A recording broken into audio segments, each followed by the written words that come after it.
foto Ahok. Ahoknya seperti apa? Ahoknya ini pasang kue pula. Kalau ternyata orang lupa bohong tidak pilih Ahok. Di kamera, di Tetapi kamera. Ahok tetap jadi anggota dewan karena orang Belitung pilih misalnya gitu ya. Mohon bapak-bapak sama ibu-ibu, saudara semua jangan juga segar SMS aku sampaikan aspirasi. Kenapa? Karena aku disumpah sebagai anggota DPR RI seluruh Bangka Belitung, baik yang memilih atau tidak memilih. Lalu bagaimana kalau ternyata Ahok Belitung juga tidak pilih, semua tidak pilih, sehingga tidak menjadi anggota dewan. Minimal bapak-bapak punya seorang kawan namanya Ahok, ada nomor handphonenya. Siapa tahu ke Belitung Timur, Nyasar, Ombak Besar, masih ada kawan buat kopi duduk-duduk kita dalam kader Belitung Timur. Kalau cuma sekedar makan 1-2 hari masih sanggup aku, asal jangan tidur 2 tahun di rumah pusing. Halo, Satu Indonesia kembali lagi hadir dengan tokoh inspiratif kali ini bersama Wakil Gubernur DKI Jakarta, Pak Ahok. Selamat sore, Pak. Selamat sore. Terima kasih kami sudah boleh hadir di kantor Bapak. Sama-sama. Pak, nama Bapak ini kan Basuki Cahayapurnama, tapi Anda lebih dikenal dengan nama Ahok. Tapi sebenarnya itu bukan nama Chinese Anda begitu. Jadi ceritanya? Iya, itu sebenarnya nama Chinese sebetulnya. Di kampung kan di Belitung itu kan mayoritas suku Hakka kan. Nah, suku Hakka kalau bilang Xie itu sekolah itu bilangnya Hok, belajar. Jadi bapak saya pengen kasih saya nama itu banyak-banyak belajar. Jadi marganya Chung, nama tengahnya Wan itu yang ceban noban lah, puluhan ribu gitu. Nah terus Xie itu sekolah belajar. Nama orang Kek baca Xie itu jadi Hok. Dan orang karena biasa tuh orang turunan Tionghoa kan kalau nama ketiga dipanggil pasti tambahin A. Jadi Ahok. Jadi Ahok. Tadi Gitu. sempat juga mengangkat mengenai ayah Anda. Ayah Anda ini adalah orang yang pernah mengatakan bahwa anak-anak semuanya boleh kuliah di luar Bangka Belitung, Jakarta, manapun itu. Tapi setelah selesai sekolah harus kembali. Ayah Anda itu orang yang seperti apa sih, Pak? Ya, bapak saya itu orang yang percaya bahwa kalau mau rubah nasib itu semua di pendidikan. Jadi pendidikan itu nomor utama. Jadi bapak saya selalu bilang, kalau bapak harus jual kepala bapak pun bapak jual supaya kalian selesai sekolah. Karena prinsipnya begini, kalau kamu diwariskan harta yang banyak, kamu jadi orang kaya, kalau dirampok, dibunuh orang, kamu meninggal sebagai orang miskin hari itu. Nah, kalau ditipu orang langsung jadi orang miskin. Tapi kalau kamu berpendidikan, orang benci kamu, bunuh kamu pun kamu tetap meninggal, mati tetap sebagai orang pintar. Jadi nggak ada yang bisa ngambil harta kamu. Dengan bapak saya juga percaya sama ibu saya, mesin deposito itu adalah anak-anak yang terdidik.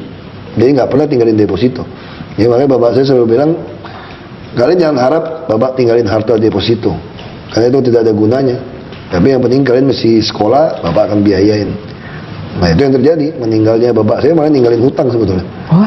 Ya itu oke aja, karena anaknya mesin deposito ya cetak lagi kan untuk bayar. Jadi prinsipnya benar. Oke. Dan juga Anda sejak kecil ini terbiasa belak-belakan. Sebetulnya apa dan siapa yang membuat Anda seperti Anda sekarang? Ya, saya kira kebentuk dari kecil.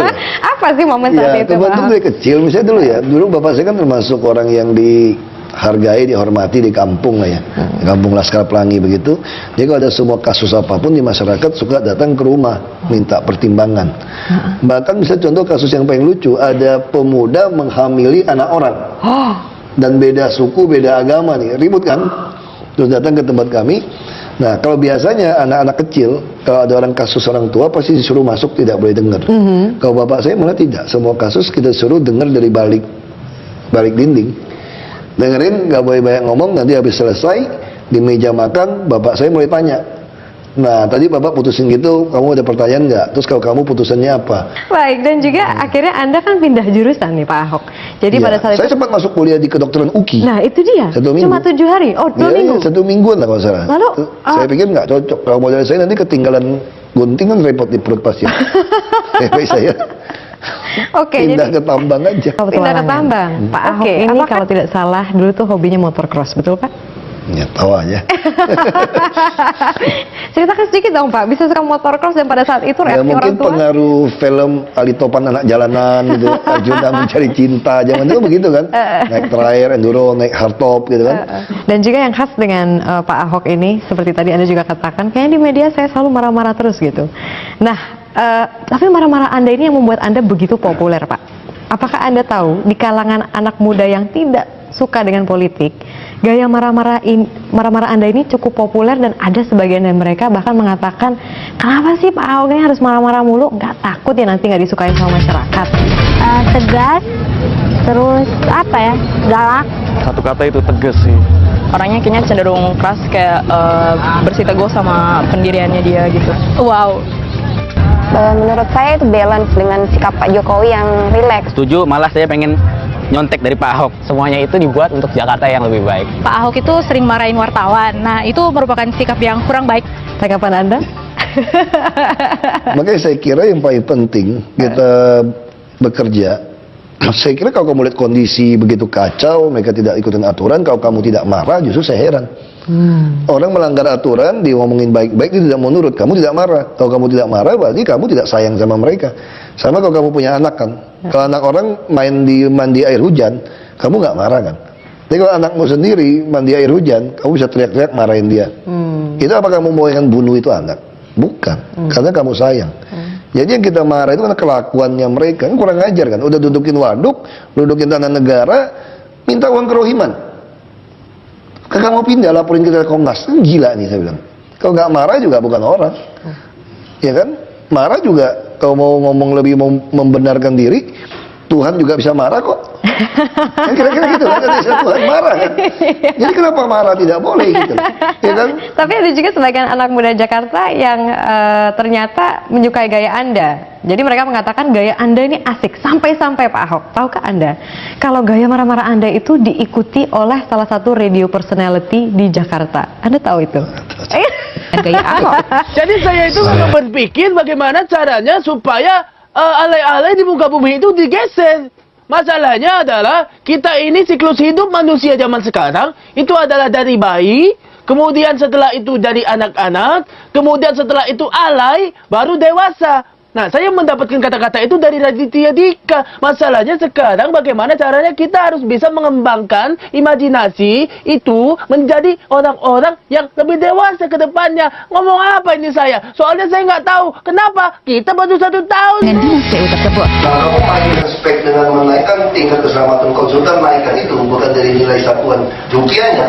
Saya akan bandingkan dengan konsultan lain. Berarti konsultan yang membuat itu kita coret dari seluruh jajaran di DKI. Sejak saat itu, kebiasaan yang baik gitu. Maksudnya? Kalau ikut yang marah-marahnya bahaya. Kasih tahu substansinya apa Anda marah. Saya marah-marah udah itu oke. Bukan sesuatu marah kan, sesuatu anak nakal ya pasti kita marah kan. Dia benar pasti marah, tapi bukan marah sampai histeris ambil kayu rotan pukulin tuh anak sampai terjadi kekerasan dalam rumah tangga itu. Bukan seperti itu gitu loh. Nah itu yang ibu saya ajarkan pada saya. Saya kalau tidak mau tidur siang, karena ibu saya yakin anak kecil mesti tidur cukup supaya pertumbuhan otak semua bagus. Jadi kalau pulang sekolah mandi makan harus tidur siang sebentar 1 jam, baru udah itu boleh pergi main. Malam tidur harus belajar gitu kan. Itu ibu saya punya keyakinan seperti itu. Kalau kami tidak mau tidur, tidak bandel keluar, ibu saya pasti jewer. Kalau jewer nggak mau dengar masih bandel, pasti diambil dahan bunganya, dipukulin. Sampai biru-biru, di mata para stafnya, Ahok merupakan pekerja keras. Dia kerap datang lebih pagi dan pulang lebih larut dari bawahannya. Kalau dilihat dari kinerjanya, datangnya pagi, rapat terus full, terus lebih banyak di kantor, pimpin rapat, kemudian pulangnya juga biasanya sih malam atau apa gitu, lebih sering malam duluan saya malah dibanding bapak, jadi kinerjanya sih rapat. Hampir setiap hari rapat koordinasi dilakukan dengan para bawahannya. Kalau rapat yang kebanyakan itu kadang keblinger dengernya. Satu lagi, saya nggak tahu dia pakai baterai apa. Bisa full dari pagi sampai malam gitu. Kami terima miskin dan mati lebih baik dan bekerja sama kamu dengan hati KHR tempat usaha. Anehnya, meski dikenal tukang marah-marah, bawahan Ahok di kantor tak merasa terintimidasi dengan sikap Ahok ini. kalau kata orang galak, kalau menurut pandangan kami bukan galak sih, tegas gitu. Terus asik kok Bapak kalau buat ke sama staff-staffnya, ibaratnya kadang suka nggak yang terlalu ngebosi banget gitu loh. Masih ini ke kita ke staff-staffnya masih ibaratnya ya itulah lebih dari staff kan seperti itu. Sosok Ahok di mata bawahannya ternyata jauh berbeda dari apa yang diketahui publik. Layaknya kata pepatah, don't judge the book by its cover. Nah, bagi sebagian orang, kayaknya suara Pak Ahok pada saat jadi anggota DPR ini kurang terdengar gitu. Tanggapan Anda? Ya karena nggak ada yang mau liput ya. Sebenarnya kalau lihat website saya di ahok.org itu lengkap sekali kok. Saya juga instruksi di paripurna supaya periksa semua anggota DPR yang biaya hidup, pajaknya, sama hartanya sesuai atau tidak. Saya angkat tangan di paripurna. Nah, saya juga berani bilangin Mendagri soal IKTP, soal KPU, soal saya juga menuntut supaya ada revisi undang-undang pemilu kada, siapapun yang mau nyalon harus bisa membuktikan hartanya dari mana. Kalau Anda tidak bisa membuktikan harta Anda dari mana, ya jangan ikut. Itulah rekonsiliasi. Nah, tapi kan sayang kan, kita bicara taruh di website, tidak ada media yang mau menulis. Karena itu saya putuskan, saya tidak mau pulang ke Babel jadi gubernur. Harus di Jakarta. Supaya pemikiran-pemikiran saya bisa diliput. Karena Jakarta diliput banyak media. Dan juga kalau misalnya bicara antara Babel dan juga Jakarta gitu, lebih mudah mengurus yang mana dan Lebih kenapa? ngurus Jakarta lebih gampang. Masa sih Pak? Kenapa? Karena Jakarta ini semua kajian tentang masalah, tentang solusi semua selesai. Kalau kita ketemu 10 orang di Jakarta, 8 orang di atas kita pendidikannya. Nggak profesor doktor, belakangnya PhD tulisannya. Kalau di Babel, kalau kita ketemu 10 orang, 8 orang di bawah saya tingkat pendidikannya. Lebih kurang. Kan beda. Terus kajian di daerah tidak lengkap. Di Jakarta semua lengkap. Di Jakarta, kita hampir tidak perlu latihan otak. Maksudnya? Nggak perlu banyak belajar, ketemu orang pintar semua kok. Di sini cuma perlu latihan otot saja. Supaya otot jantungnya kuat, otot sarafnya kuat. Gitu. Kenapa? Karena semua keputusan kamu itu menyenggol, mengambil keuntungan dari oknum larat sampai oknum konglomerat. Maksudnya? Bayangin, kamu di Jakarta, maju, mundur. 3 jam juga 100.000. Semua lahan duit di sini. Orang mau ke toiletnya masih bayar. Kan kira-kira begitu kan. Jadi semua orang nyewain petak bayar. Dari yang melarat sampai konglomerat punya masalah. Tapi baru kita bahas. Mall ada yang ngambil rem jalannya setengah jalan orang lain. Karena dia mau beli nggak jadi jual. Itu jadi persoalan. Minta bikin jalan dia nggak mau. Nah, Anda berani nggak ambil tindakan? Dan semua tindakan Anda sama seperti Tanah Abang, Waduk Pluit. Jalanan didudukin. Semua saluran-saluran air untuk mengatasi macet didudukin jadi warung-warung. Anda mau bongkar atau tidak? Dan mereka udah 10 tahun, 20 tahun loh. Nah kalau Anda bongkar, mereka bilang, salah saya di mana Pak? Saya kan cuma jualan di jalan. Gawat kan? Ada kita suruh dia pergi dari Waduk Pluit, Bapak nggak usah ngatur kami tinggal di rumah susun. Ganti 3 juta per meter tanahnya. Emang tanah kamu? Tanah negara, kita bisa ribut. Makanya di sini cuma butuh, itu tadi otot nyali, otot jantung, otot saraf yang kena stroke. Jangan sampai Ya, Pak. kalau belajar tinggal belajar sama orang saja. Itu beda di Jakarta situ.